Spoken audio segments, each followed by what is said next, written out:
Hello and welcome back to Planet 40k. Today we're going to be diving back into the Space Marine Codex and we'll be discussing the datasheet and abilities for the Space Marine Hellblaster squad. So these guys come in with the heavy support section from your Space Marine armies. They'll cost you 8 power level or 33 points a man. You can have units of anything up to 5 models and 10 models. One of the models will be your Hellblaster Sergeant. So keywords to start us off then.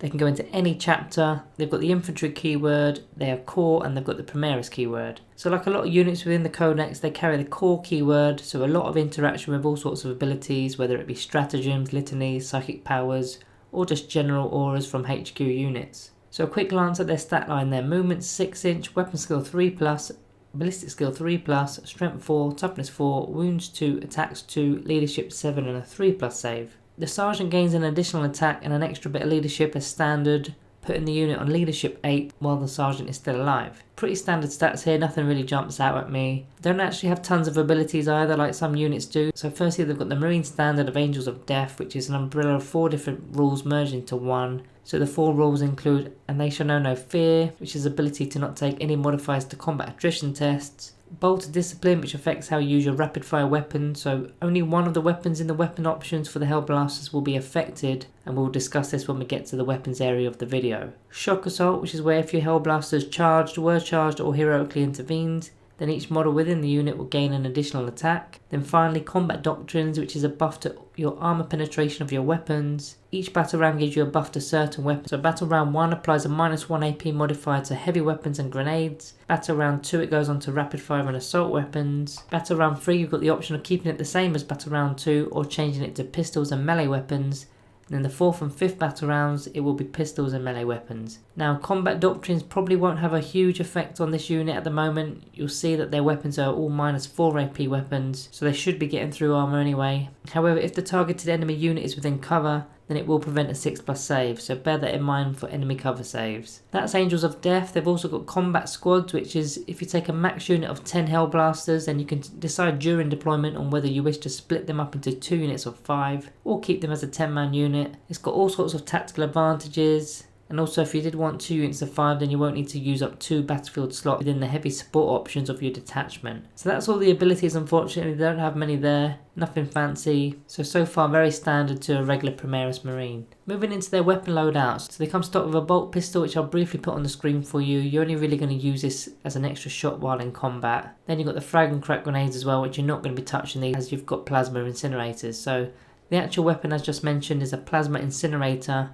They can be fired in 2 different modes. You've got the standard mode, which is range 30-inch, rapid fire 1, strength 7, -4 AP and 1 damage. Or you could supercharge the weapon with 30-inch, rapid fire 1, strength 8, -4 AP and 2 damage. Now when you are supercharging it, any unmodified hit rolls of a 1 for this weapon will cause the bearer to be destroyed, so bear that in mind. So they're just better versions of a plasma gun. They've got a better range and also a little bit of extra AP with -4 AP. The range really aids the rapid fire as you'll be shooting double shots at only 15-inch now. These guys can also shoot double shots if they remain stationary due to the bolt discipline ability. So if a unit of 10 of these guys stayed stationary, then they'll be throwing out 20 shots at 30-inch range. And at this point you need to decide whether or not you're going to be supercharging the plasma or not. So I would consider supercharging this weapon if you're about to get charged and die to a solid combat orientated unit. So you may as well go out with a bang. The only other occasions I'd really go for it is if you've got the opportunity to wipe out a key unit within the game, maybe a HQ or a big heavy support unit or perhaps a monster.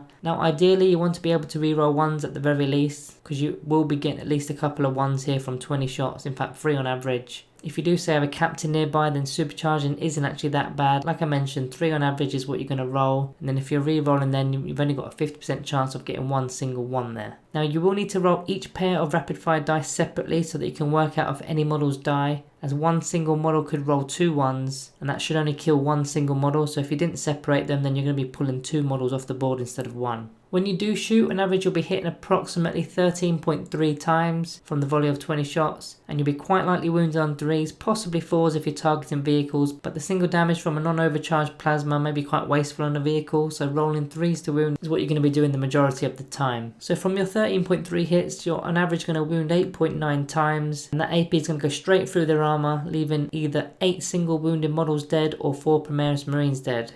Now if they did carry a 4+ in-1 save, then half the wounds, so they will be saving 4.4 wounds on average and 4.4 still going through. So this weapon is the middle of the road option out of the three. The second option is the assault version, which is the assault plasma incinerator. These have also got two profiles, both 24-inch range, assault 3. The standard one is strength 6 minus 4 AP and 1 damage, and the supercharged version is strength 7 minus 4 AP and 2 damage. So less range than the other one, but now you're getting a lot more shots with it as it's 3 per man. Also, you could opt to advance with it and fire at ballistic skill 4 just to make the range up. So the maths obviously changed due to the amount of shots now being fired. So a 10-man unit will now have 30 shots, so on average will hit 20 times. They should still be wounding their targets on 3s, but now don't have the strength to be dealing with toughness 7 models. So 20 hits wounded on 3 should on average net you 13.3 wounds, which coincidentally was how many hits the previous weapon was able to land. But with this weapon you've already wounded with that many. Again, the minus 4 AP weapon goes straight through armor, so now you've got 13 dead single wound models or 6.5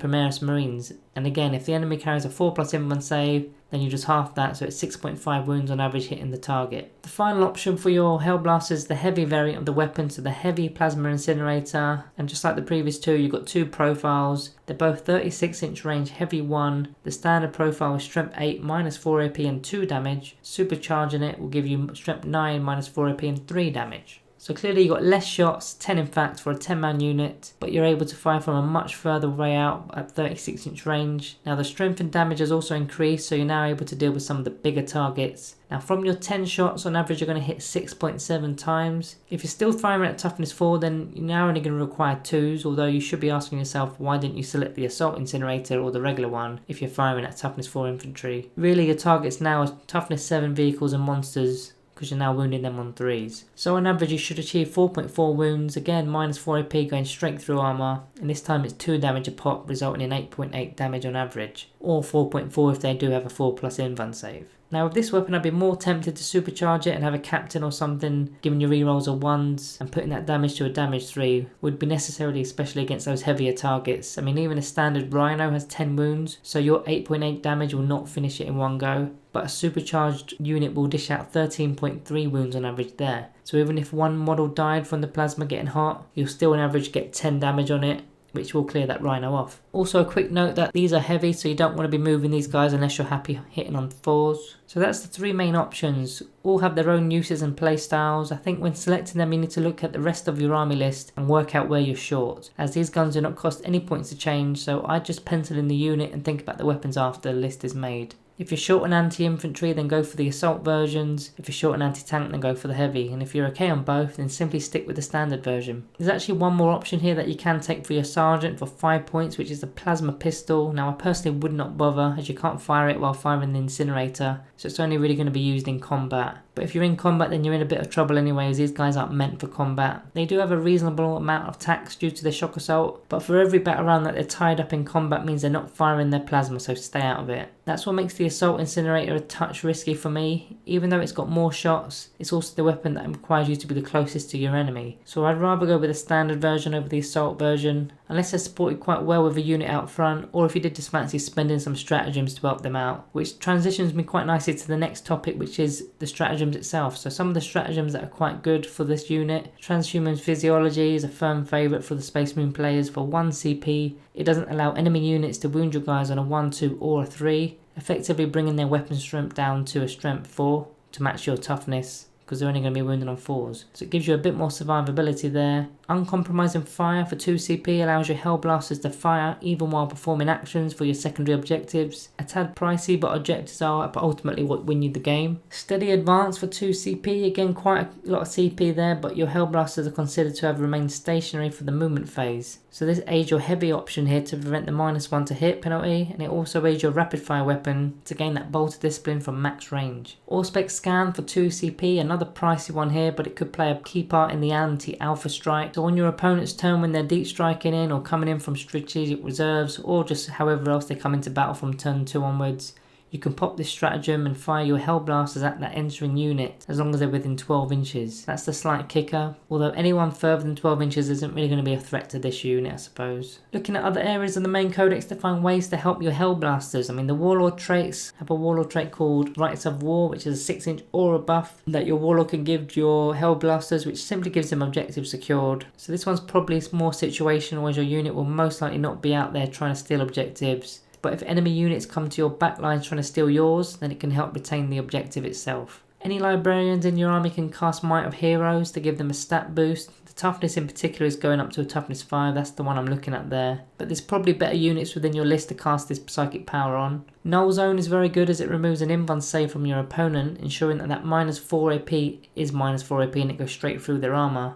You do need to be within 6 inches of the psychic, however, to use this. Then the last one out of the psychic powers is Psychic Fortress, which will help any marine unit by giving them a 5+ invuln save. As for your chaplains and priests, Catechism of Fire adds 1 to the wound roll of your range attacks. This one's pretty sweet as now you'll most likely be wounded on 2s. The same can be done with the Recitation of Focus, giving them a ballistic skill 2, although I'd rather the hits roll be modified by a captain or some sort of other aura like Rites of Battle, giving you rerolls of 1. The lieutenants do the same sort of thing with the wounds, they let you reroll 1s to wound as well. Apothecaries are going to aid your unit with their unique abilities, so firstly Combat Restoratives, regaining D3 lost wounds at each movement phase. So as your guys are only 2 wound models, it's only going to get 1 wound back, but it still helps. Secondly, Narthesium, which gives your unit a 6+ feel no pain save against any wounds taken, not bad. Then thirdly, there's a stratagem called Combat Revival, which is 1 CP. You simply return a dead Hellblaster back to your unit with all of its wounds remaining. Now the Apothecary would probably be best served healing other units within your list that have a lot more wounds, such as Terminators and Bikes, but it's still an option for you.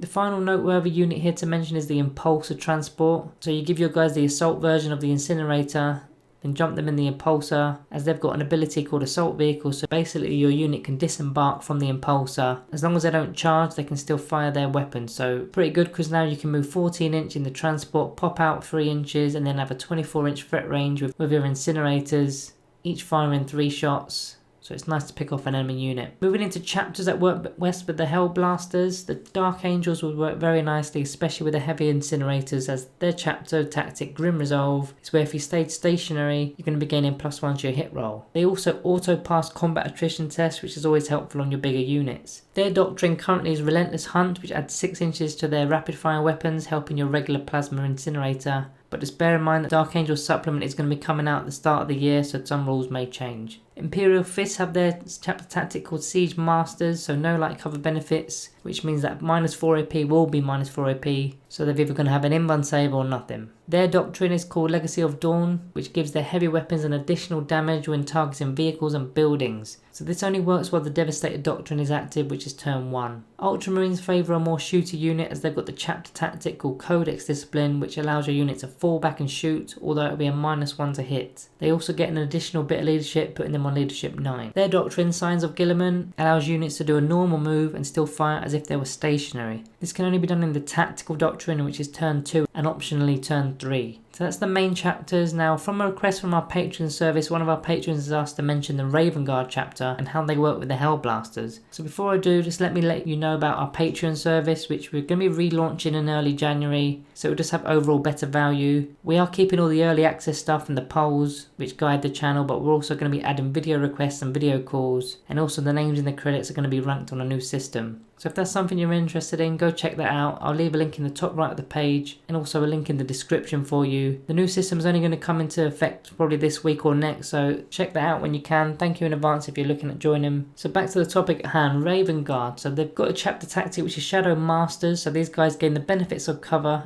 if they are targeted by a ranged weapon that is more than 18 inches away, which is quite likely as Hellblasters shoot from afar and will outrange most standard infantry units, so they're going to gain a +1 to their saving throw. Pretty sweet. Also, if your Hellblasters are in terrain and targeted from 12 inches or more, then they're also going to be gaining benefits of dense cover. That's a -1 to their hit rolls. So being targeted from 18 inches and while you're in cover is pretty good, getting a +1 to your saving throw and a -1 to hit. Their doctrine is Surgical Strikes. So whilst you're in the tactical doctrine, which is turn 2 and optionally turn 3, you get a +1 to hit and a +1 to wound against character units. So it's quite rare that you'll catch a character out from a distance, but if you can clear off the screening unit with another one of your units, it may leave the character open, which is as good as dead. Go full throttle, overcharge your plasma. Just something to bear in mind, the plasma roll is unmodified rolls of 1. Will destroy the model, so even a +1 to hit will still destroy you even if you roll a 1. They've got plenty of stratagems, but just to select a few here. False Flight to fall back and shoot, although it costs 2 CP. Pretty expensive, but you do need your Hellblasters out of combat and firing.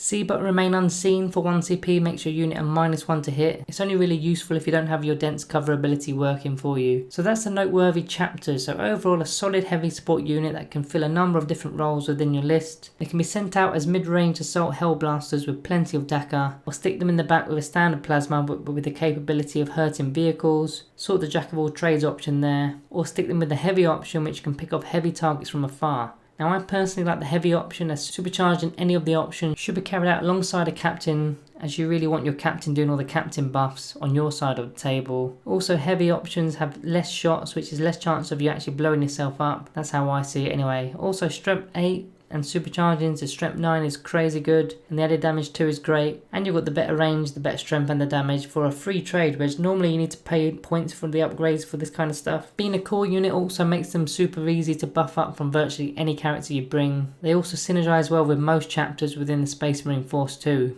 as even your more combat orientated faction needs some heavy guns. Now they are slightly vulnerable, having just 2 wounds and no invuln save, but these guys are such a cheap method of getting powerful units into your list, and having up to 10 strength 8 weapons is a steal. So for me the Hellblasters is going to be getting a Planet 40k rating of 4 out of 5. Just the cheapness alone of getting these big guns on the board works for me, and being so versatile with lists is any list builder's dream. They're similarly priced to Devastators and fulfill the same sort of role, and as always with specific chapters you can fight a case to have a rating increased or decreased, but as vanilla Space Marines reviews go, I think I'm going to go with a 4. I kind of wanted to move them up to a 4.5, so they are just 2 wound models with toughness 4 after all. So that's what I think. Let me know what you think in the comments below. Remember to subscribe if you're new and hit that like button on the way out. Thank you all for watching, and I'll see you in the next one.